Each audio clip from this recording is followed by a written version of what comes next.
आदाब नाजरीन, आप देख रहे हैं गुलिस्तान न्यूज़ लद्दाख से। लद्दाख की खबरों के साथ मैं मोहम्मद इसाक। शुरुआत करते हैं मौसम से। इन दिनों लद्दाख के अंदर मौसम साफ है, वहीं मौसम साफ होते ही दिन ब दिन टेम्परेचर नीचे गिर चुकी है और इस वक्त -17 से नीचे तापमान रिकॉर्ड किया गया है। और हालिया बर्फबारी के बाद लद्दाख के अंदर इस बर्फबारी को किस तरह से देखते हैं, हमने मुख्तलिफ लोगों से बात की और जानने की कोशिश की कि लोगों की क्या राय है।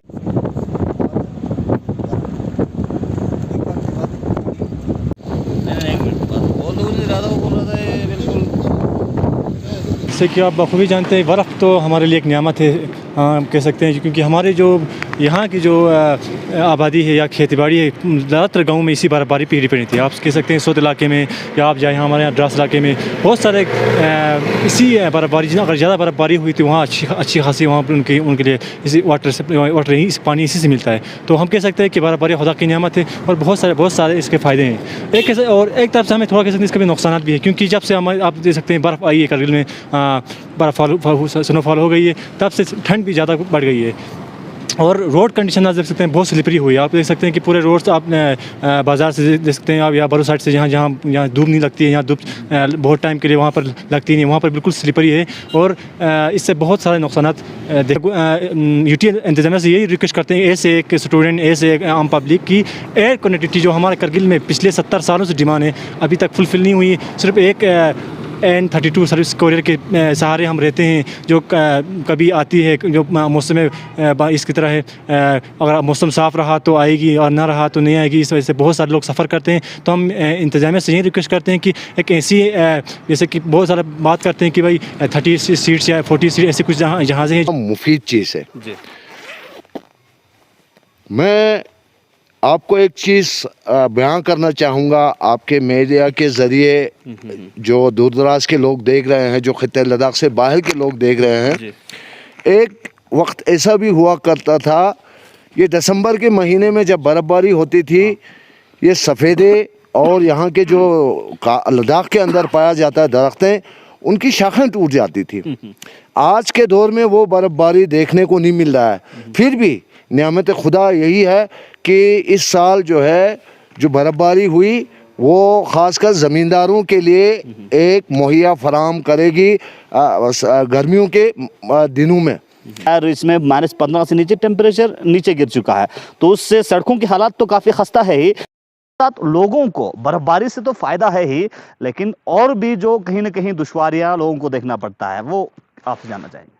देखिए, इस बर्फबारी को आपने खुद देखा है, इसमें फिसलन ज़्यादा है जी। आजकल जो है नया दौर आया है, इस दौर में लोग पैदल चलने को बालाइतक रख के गाड़ियों में सफ़र करना मतलब बेहतर समझते हैं। तो आप देख रहे हैं कितनी गाड़ियों हो रही है।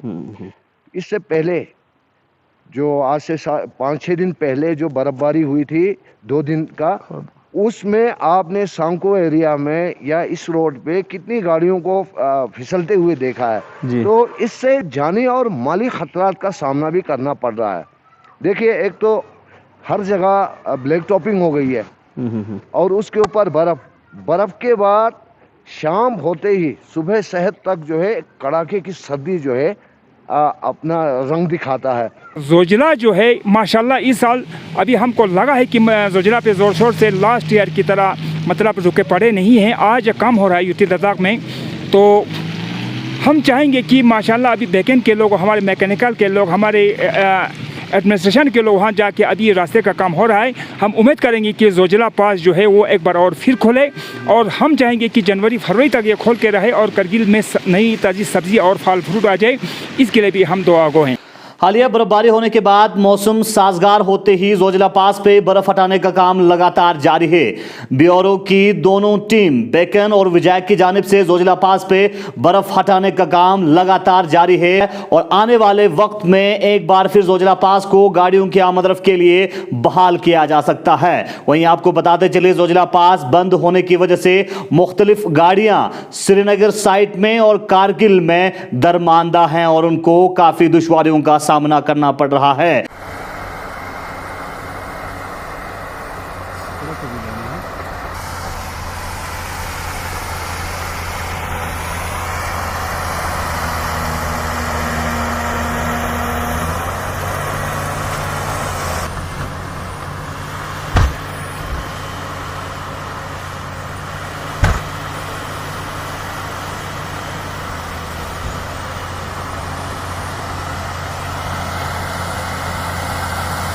पास से बर्फ हटाने का काम अभी भी जोरों से चल रहा है। जिस तरह से बताया जा रहा था कि जोजिला पास में आज दोनों ओर से बर्फ हटाने का काम मुकम्मल हो सकता है, लेकिन अभी तक जो ताज़ा अपडेट्स हैं उस के हिसाब से अभी जोजिला पास लिंक नहीं हुआ है। ताहम दोनों ओर से मैन और मशीनरीज काम पे लगी हुई है। प्रोजेक्ट विजय की बात करें या बेकन की ओर से बात करें, दोनों ओर से इस वक्त बर्फ़ हटाने का काम जोरों में है। ताहम बेकन की जानिब से इंडिया गेट क्रॉस करके मशीनें निकली है और दूसरी ओर लगभग 0 पॉइंट से 3 किलोमीटर आगे प्रोजेक्ट विजय की मशीनें और आमला पूछ चुके हैं। ताहम अभी तक जोजिला पास लिंक नहीं हुआ है, लेकिन उम्मीद की जा सकती है कि आज अगर मौसम साजगार रहा तो जोजिला पास कल जोजिला पास से बर्फ़ हटाने का काम मुकम्मल हो सकता है। ताहम अभी गाड़ियों की आमदरफ्त के हवाले से बात करें तो अभी तक गाड़ियों की आमदरफ्त के हवाले से कोई भी मालूमात नहीं है, चूँकि इस वक्त जोजिला पास में एवलांच बहुत आए हैं और दोनों ओर से एक तो बर्फ़ हटाने का काम और साथ ही साथ एवलांच हटाने का काम भी किया जा रहा है और बहुत ही बड़े एवलांचेस भी आए हैं। और साथ ही साथ चूँकि वहाँ पे इस वक्त टेम्परेचर माइनस में है और काफ़ी ज़्यादा ठंड बढ़ चुकी है, तो इस लिहाज से भी वहाँ पे बर्फ़ हटाने का जो काम करने वाले जो ऑपरेटर्स है, ड्रोजर चलाने वाले जो ड्राइवर्स है, उनको भी काफ़ी दिक्कतें आ रही है। पाकिस्तान न्यूज़ की टीम ने लद्दाख के लेह जिले के एक दूर दराज इलाका चिलिंग विलेज में किया दौरा और वहाँ पे जाके जानने की कोशिश की कि चिलिंग विलेज में किस तरह की इंतजामात है मौसम सरमा के हवाले से। और आपको बताते चले, चिलिंग एक ऐसा गांव है जहां पे पुराने जमाने के बहुत सारे डेली लाइफ के हिसाब से यूज हो रहे साजो सामान अभी भी बनाया जाता है। अलग महत्व है, क्या डिफरेंट है, क्या इनमें यूनिक है, तो हम आपको जैसे पहले ही कहा था हम आपको बताएंगे। सारे लोग इसमें रुचि नहीं रखते आजकल। फिर उसी मुताबिक मैंने पढ़ाई किया। पढ़ाई के बाद मैंने यही एंसेस्ट्रल वर्क को कंटिन्यू किया। जी, तो आप फिलहाल जो आपके ग्रैंडफादर है, क्या वो अभी भी इन चीज़ों में काम करते हैं? हाँ जी, अभी मेरे फादर अभी भी काम करते हैं और गांव के सारे लोग अभी जो मेरे फादर केस के वो लोग सारे करते और अभी ये सबसे मुश्किल चीज़ है जो हमारे आर्ट में आता है और मैं अभी इसको सीख रहा हूँ जी। अभी मैं इसको सीख रहा हूँ। हाँ जी, तो अभी यहाँ आप देख सकते हैं जो ट्रेडिशनल चूल्हा होता है, पहले यहाँ खाना बनता था और अभी जैसे आप देख सकते हैं जो ट्रेडिशनल पॉट रखे हैं, पहले इन्हीं में ही चीज़ें बनती थी, जो अभी मॉडिफाइड होके काफ़ी कुछ चीज़ें नई मार्केट में आए हैं। तो थोड़ा हमें बताएं जो ट्रेडिशनल यहाँ आपके किचन है, तो आपने कैसे कैसे क्या क्या किन नामों से इनको एड्रेस करेंगे, उस बारे में हम थोड़ा सा बताएं। अच्छा जी, अभी स्पेशली तो हमारे लोग ज़्यादातर पोर्ट में मशहूर है अभी। तो आपने देखा है काफ़ी यहाँ के लोगों से भी आपने जाना है कि यहाँ पे जो काम होते हैं, जो यूनिक है, जो प्रॉब्लम्स हैं, आपने जाना है। उसी के साथ साथ टेम्परेचर यहाँ पे काफ़ी गिर गया है। Bakaria health care and research centre जो कि कारगिल के अंदर एक रजाकार तंजीम है और तिब्बी शोबे में काम करते हैं और Bakaria health care and research centre Kargil ने एक बार फिर free Sunday OPD needy patients के लिए, खासकर ज़रूरतमंद पेशेंट्स के लिए एक बार फिर शुरू किया है और इससे कारगिल में रह रहे नीडी पेशेंट्स को काफ़ी सहूलियात मिल रहा है। हमने बात की Bakaria health care and research centre Kargil के प्रेसिडेंट से और जानने की कोशिश की फ्री ओपीडी के हवाले से और उनके इंतजामात के हवाले से।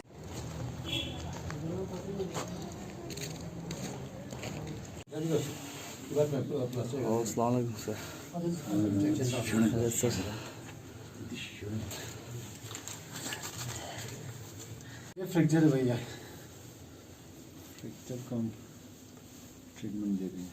देखिए, नॉर्मली रूटीन ओपीडी हॉस्पिटल में चल रहा है। हॉस्पिटल में रूटीन ओपीडी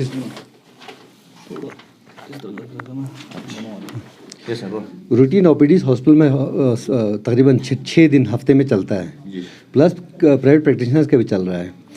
बट देन बहुत से लोग एफर्ट भी नहीं कर पाते हैं, तो हमने बाकरिया का ओपीडी इसीलिए स्टार्ट किया, जो एफर्ट नहीं करते हैं उनके लिए। हमारे यहाँ पे एक बेहतरीन चीज़ कारगिल में ये है कि जो भी हमारे हॉस्पिटल के स्पेशलिस्ट हैं, जिस संडे कोई फ्री होगा वो यहाँ पे काम करने आते हैं एज ए वॉलंटरी सर्विस। तो ये हमारे कौम के डॉक्टरों में एक किस्म का जज्बा है, ये बेहतरीन चीज़ है। मार्च से हमने बंद किया हुआ था कोविड के लिए, अभी कोविड अल्लाह की वजह से कंट्रोल हो गया तो हमने ये शुरू किया हुआ है। सर्दियाँ आई है, अब जो सांस की तकलीफ़ है वो बढ़ने वाली है बुज़ुर्गों को। इस बार तो जम्मू भी बहुत से लोग डर के मारे गए नहीं हैं, तो उनको भी प्रॉब्लम होने वाला है। प्लस ज़ुकाम खांसी चल रहा है, साइड बाई साइड जहाँ ज़ुकाम खांसी हो, कोरोना के चांसेस भी उसमें ज़्यादा, हमको ये देख के करना है, ठीक है ना। तो इसलिए हमने आज से DM के परमिशन हमने स्टार्ट किया हुआ है। तो हर स्पेशलिटी का इंशाल्लाह, आज तो पहला दिन था इसलिए ऑर्थोपेडिशन में और डेंटल आए हुए हैं, बाकी स्पेशलिटीज़ भी गायनी वाले हमारे डॉक्टर नसीन फातिमा सांको से आती हैं, आज वो आ नहीं पाई हैं। तो गायनी हम पूरा स्पेशलिटी इंशाल्लाह शुरू करेंगे, कोशिश करेंगे लोगों की जो प्रॉब्लम्स उनको बहुत हद तक कम करने की। 1979 के बाद पहली बार डिप्टी कमिश्नर कारगिल के ऑफिस को एक बार फिर रिनोवेट किया है और आज chief executive councillor Kargil Firoz Ahmad Khan ने डिप्टी मजिस्ट्रेट के ऑफिस में सेंट्रल हीटिंग का इनॉग्रेशन किया और उनका मानना है कि आने वाले वक्त में लद्दाख के अंदर और खासकर कारगिल के अंदर मुख्तलिफ ऑफिस में सेंट्रल हीटिंग लगाया जाएगा।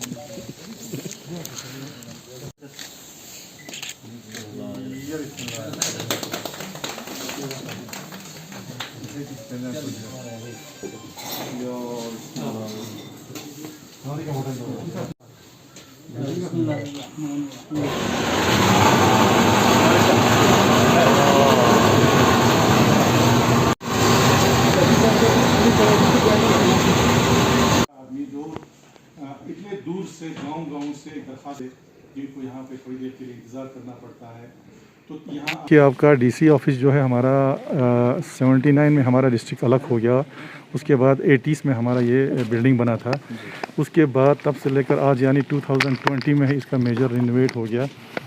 तो अभी आप लोग देख रहे हैं कि मेजर रिनोवेट में पहले भी कह चुका हूँ कि DC ऑफिस जो है एक इंस्टीट्यूशन होता है आपका हमारे पूरे डिस्ट्रिक्ट के लिए, हर डिस्ट्रिक्ट में होता है, जिसका हर किसी के साथ जो है इसके साथ कनेक्ट होता है, चाहे वो आपका बड़े से बड़े आदमी भी हो या छोटे से छोटा जो कोई आम आदमी जो दूर दराज गाँव से आते हैं।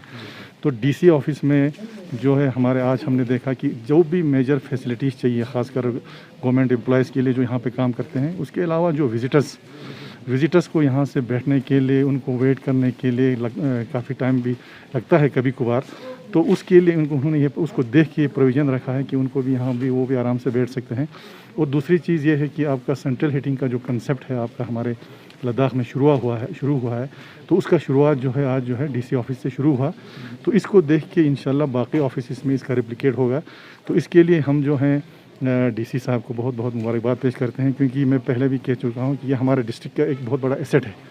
तो आने वाले जो बाकी जो भी हमारे ऑफिस हैं उनका रेप्लिकेशन होगा। उसके साथ साथ हमारा जो मेजर एक जो इंस्टीट्यूशन है वो हमारा कौंसल सेक्रेटरीट है, और कौंसल सेक्रेटरीट में भी इंशाल्लाह हमें उम्मीद है कि जिस तरह से DC साहब से मेहनत यहाँ पे किया है, DC साहब से मुराद है कि क्योंकि ये हमारे LHDC के CO भी हैं, तो हमारा जो हमें बहुत खुशी हुई कि आज हमारे CO साहब का ऑफिस जो है इतना रिनोवेट करके इसको सेंट्रल हीटिंग भी बनाया, क्योंकि अल्टीमेटली ये जो है पब्लिक के लिए है। तो मैं साथ ही हमारे अपने कौंसल की तरफ से DC साहब को और इनके टीम को बहुत बहुत मुबारकबाद पेश करना चाहूँगा कि एक बहुत अच्छा बिल्डिंग जो है यहाँ पे आज बन के यहाँ पे हमारे सामने आया है, जिसमें फुली सेंट्रल हीटिंग भी आज हो गया, इसमें कोई कमी हमें नज़र नहीं आता है। लद्दाख ओलंपिक एसोसिएशन कारगिल ने अपना एग्जीक्यूटिव बॉडी रिशफल किया है और नया एग्जीक्यूटिव बॉडी मुंतखब किया है। लद्दाख ओलंपिक एसोसिएशन का मानना है कि आने वाले वक्त में लद्दाख के अंदर स्पोर्ट्स को बढ़ाने के लिए लद्दाख ओलंपिक एसोसिएशन कोशिशें किया जाएगा, और ख़ासकर मौसम सरमा में लद्दाख के अंदर विंटर स्पोर्ट्स के हवाले से बहुत स्कोप है। इसको मद्देनजर रखते हुए लद्दाख ओलंपिक एसोसिएशन का बहुत बड़ा रोल रहेगा और वो आने वाले वक्त में इंफ्रास्ट्रक्चरल डेवलपमेंट के लिए लद्दाख के अंदर काम करेंगे। साहब, जैसे आपने सही फरमाया कि लद्दाख में यहाँ बहुत पोटेंशियल है स्पोर्ट्स को लेकर, ख़ासकर विंटर स्पोर्ट्स को लेकर, और जो हमारे प्लेयर्स हैं उन्होंने न सिर्फ ज़िलाई सतह पे बल्कि स्टेट सतह पे और इंटरनेशनल सतह पे अपना नाम कमाया है और अपना लोहा मनवाया है। तो आपने जैसे कहा कि यहाँ पर उन यूथ्स के लिए एक प्लेटफॉर्म की ज़रूरत है, इस ज़मन में आज लद्दाख ओलंपिक एसोसिएशन जो 2014 में रजिस्टर्ड हुआ, जिसका एक ख़ास मकसद था कि यहाँ के यूथ्स में जो पोटेंशियल है उस पोटेंशियल को आगे लाएं और यहाँ के स्पोर्ट्स को जो न सिर्फ आजकल के मॉडर्न स्पोर्ट्स हैं बल्कि जो हमारे ट्रेडिशनल स्पोर्ट्स जिसमें हॉर्स पोलो है, जिसमें आर्चरी है, उनको भी किस तरह आगे हम लाएं और दुनिया के सामने अपने ट्रेडिशनल स्पोर्ट्स का लोहा मनवाएं। तो इस सिलसिले में आज लद्दाख ओलंपिक एसोसिएशन का एक नया रिशफल हुआ और एक नई executive body free and fair election में, जिसमें हमारे district youth service and sports officer जनाब मोहम्मद हुसैन रहनुमा ऑब्जर्वर थे। एक फेयर एंड फ्री इलेक्शन हुआ जिसमें आज ये एग्जीक्यूटिव बॉडी तश्कील दी गई और मैं अपने आप को खुशकिस्मत समझता हूँ कि मुझे इस बॉडी का मुझे प्रेसिडेंट बनाया गया और उसके साथ ही जो मेरे बाकी साथी हैं हमें चूज़ किया गया। हमारा जो ख़ास मकसद है इस ऑर्गेनाइजेशन का, लद्दाख ओलंपिक एसोसिएशन का, कि इसमें आज तकरीबन 35 स्पोर्ट्स एसोसिएशंस ने शमूलियत फरमाई और बिल्कुल एक फेयर एंड फ्री तरीके से इस एग्जीक्यूटिव बॉडी को तश्कील दिया गया। तो हमारा ख़ास मकसद है कि यहाँ के स्पोर्ट्स को कैसे हम प्रमोट करें, हमारे जो स्पोर्ट्स पर्सन हैं जिन्होंने मुख्तलिफ फील्ड्स में अपना लोहा मनवाया है, किस तरह उनकी रिकग्निशन हो। और इससे पहले भी हमने लद्दाख का जो हमारा लोकल हिल डेवलपमेंट काउंसिल है उसके सामने एक प्रपोज़ल दिया है जिसमें हमारा ख़ास जो फोकस है वो यहाँ के स्पोर्ट्स को लेके, यहाँ के स्पोर्ट्स के इंफ्रास्ट्रक्चर को लेके। आप देखिए आज लेह में जो स्पोर्ट्स का इंफ्रास्ट्रक्चर है, बहुत अच्छा एक इंफ्रास्ट्रक्चर वहाँ बन रहा है और वहाँ के लोग, वहाँ के जो जवान हैं और जहाँ वहाँ का जो हिल काउंसिल है या वहाँ के जो पॉलिसी मेकर्स हैं उनको भी पता है कि यहीं जो जवान हैं ये लोग हमारे डिस्ट्रिक्ट को आगे ले जाएंगे, लद्दाख का नाम लेंगे। और इसी मकसद को लेके और मुझे उम्मीद है जो आज मेरे बाकी साथी जो मेरे साथ आज यहाँ इलेक्ट हुए हैं काफ़ी एनर्जेटिक हैं, इन काफ़ी विजनरी हैं और जो हमारे हमारे एक्स जो स्पोर्ट्स मेंबर्स हैं उनकी रहनुमाई में हमारी इंशाल्लाह कोशिश है कि यहाँ के जवान को हम सही एक स्पोर्ट्स इंफ्रास्ट्रक्चर दें। इसके लिए क्या हमें काम करना है उस काम को सीरियसली हम लेके, क्योंकि यहाँ पर जो भी हैं, चाहे वो स्पोर्ट्स एसोसिएशन है, मैं आपको बिल्कुल फ्रैंकली कहूँगा कि अभी वो इतने सीरियस नहीं थे, लेकिन आज हमने ये तहिया किया है कि इंशाल्लाह हम लोग सीरियसली उस काम को लेके, उस कमिटमेंट से हम आगे जाएंगे और इंशाल्लाह जो भी फील्ड होगा, चाहे वो हमारा स्पोर्ट्स का जो भी फील्ड होगा, जिस फील्ड से भी होंगे हम उनको आगे लाएंगे और बिल्कुल गाँव के लेवल से लेके, ब्लॉक के लेवल से लेके हम ज़िलाई सतह तक और इंशाल्लाह फिर नेशनल और इंटरनेशनल लेवल तक। ये हमें उम्मीद है कि हमारे पास आज वो पोटेंशियल है और उस पोटेंशियल को हम साबित करके देंगे, ये हमारा मकसद है। सर, जिस तरह से जो मुख्तलिफ स्पोर्ट्स एसोसिएशन है जो लद्दाख ओलंपिक एसोसिएशन के साथ जुड़ा है, उनकी तरफ से किस तरह के समर्थन आप लोगों को मिला है? और ख़ासकर लद्दाख की अगर हम बात करें, अभी तक बहुत सारे लोगों की तरफ से कोशिशें किया है कि स्पोर्ट्स को आगे बढ़ाने के लिए, लेकिन एक कॉन्क्रीट सोल्यूशन हमें दिखाई देते हुए नज़र नहीं आया, क्योंकि लद्दाख के अंदर अगर हम देखें, खासकर कारगिल के अंदर स्पोर्ट्स इंफ्रास्ट्रक्चर की काफ़ी ज़रूरत है। विंटर के हवाले से स्कोप ज़्यादा है, इंफ्रास्ट्रक्चर की बहुत कमी है। तो उस हवाले से एसोसिएशन की जानिब से किस तरह की कोशिशें आने वाले वक्त में रहें? सबसे पहले मैं शुक्रिया अदा करना चाहता हूँ हमारे जितने फॉर्मर एग्जीक्यूटिव बॉडीज़ थे जिन्होंने आज इस्तीफ़ा देके एक नया बॉडी फ्रेम किया है और जिसमें बिल्कुल हमारे एजाज़ मुंशी साहब को प्रेसिडेंट इलेक्ट किया और मुझे जनरल सेक्रेटरी। ये हमारी खुशनसीबी है कि हमें एक प्लेटफॉर्म मिला है, अब साथ ही साथ एक ज़िम्मेवारी भी बढ़ा है लोगों को सर्व करने के लिए। सर, जहाँ तक आप सपोर्ट की बात करें एसोसिएशन की, हमारे जो फॉर्मर एग्जीक्यूटिव बॉडीज़ थे उन्होंने ऑफिशियली यहाँ पे एक नोटिस भी दिया था 2 दिन पहले और रेडियो पे भी एक नोटिफिकेशन दिया था कि इस तरह की एक मीटिंग होने वाली है आज रिशफल के लिए। तो उसके मुताबिक यहाँ 35 एसोसिएशन के मेंबर्स यहाँ पे आए थे। बिल्कुल एक, जैसे एजाज़ साहब ने बताया, एक फ़ेयर तरीके से एक इलेक्शन हुआ है। बिल्कुल लोगों ने बिल्कुल एजाज़ साहब को, हमको जितने भी यहाँ मेंबर हैं, अपने मैंडेट से लोगों ने चॉइस किया है। तो एक ज़िम्मेदारी हमारे ऊपर दी है। और आपने कहा दूसरे सवाल जो इंफ्रास्ट्रक्चर की बात कर रहे हैं, सर अभी आपको पता है जब से यूटी नया बना है हमारा, इसमें बहुत सारे स्कोप हैं। तो ऑनरेबल एमपी साहब से भी पर्सनली जब इससे पहले भी हम मिले थे आर्चरी के सिलसिले में, आर्चरी एसोसिएशन ऑफ लद्दाख के सिलसिले में, उन्होंने कहा बहुत स्कोप है, आप अपने रिक्वेजिशंस क्या है यहाँ पे दीजिए। और वहाँ पे स्पेसिफ़िकली ये फ्रेम, नया ये फ्रेम होने से पहले उन्होंने बताया था आर्चरी से रिलेटेड कि आप यहाँ पे ज़मीन देखिए, ज़मीन इस सतह पे देखना है, छोटा मोटा हमें ज़मीन नहीं देखना है। उन्होंने कहा जिस तरह लेह में अभी मेरे नॉलेज में आया कि उन्होंने लगभग 100 से 120 कनाल ज़मीन उन्होंने लिया है आर्चरी स्टेडियम के लिए। तो एमपी साहब बहुत स्पेसिफिक हैं, वो कह रहे हैं कि यहाँ भी इस पैमाने पे आपको एक ज़मीन लेना है ताकि हम यहाँ पे इवेंट्स कर सकें, जिससे आपका यहाँ पे जो स्पोर्ट्स पर्सन है उसको भी अपॉर्चुनिटी मिले और साथ ही साथ में एक यहाँ पे एम्प्लॉयमेंट भी जनरेशन हो। टूरिज़्म, स्पोर्ट्स टूरिज़्म तो आपको पता ही है बहुत स्ट्रेंथ रखता है एम्प्लॉयमेंट को बढ़ाने के लिए। तो इंफ्रास्ट्रक्चर के लिए भी हमने अभी ये नया हमारा कमेटी फ्रेम हुआ है। तो sir, Ladakh Olympic association Kargil का प्रायोरिटी बेस पे अगला स्टेप क्या रहेगा स्पोर्ट्स के बढ़ावे के लिए?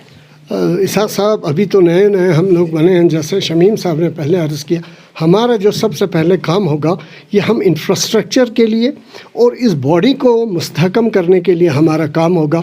और उसके साथ साथ करगिल में जैसे हमारे इंटरनेशनल लेवल पे जिन प्लेयर्स ने अपना लोहा मनवाया है उनके रिकग्निशन के लिए हम काम करेंगे। और आज अगर हमारे सादिक साहब जैसे जो नेशनल लेवल के आर्चर हैं, मोहम्मद जाफ़र जैसे जो इंटरनेशनल लेवल के स्की प्लेयर हैं, और जिस तरह ज़िया साहब जिन्होंने इंडिया को रिप्रेजेंट किया, जैसे अली साहब हैं जिन्होंने टेकोवेंडो को इसमें यहाँ इजिप्ट में रिप्रेजेंट किया, आज हम चाहते हैं कि एसोसिएशन के थ्रू उनकी हौसला अफजाई हो। और इस सिलसिले में हम चाहते हैं कि नेशनल डिस्ट्रिक्ट लेवल पे उनके लिए हम एक अवार्ड दें, जिस अवार्ड से वो दूसरे एक प्लेयर के लिए इंस्पिरेशन होगा कि एटलीस्ट अगर स्टेट लेवल पर ना हो रहा हो, नेशनल लेवल पर ना हो रहा हो, लेकिन डिस्ट्रिक्ट लेवल पर कोई ऐसा एक ऑर्गेनाइजेशन है जो हमारे लिए सोचता है, जो हमारी हौसला अफजाई करता है। आज के प्रोग्राम में इतना ही। कल फिर मिलेंगे। अपने मेज़बान मोहम्मद इसाक को दीजिए इजाज़त। खुदा हाफिज़।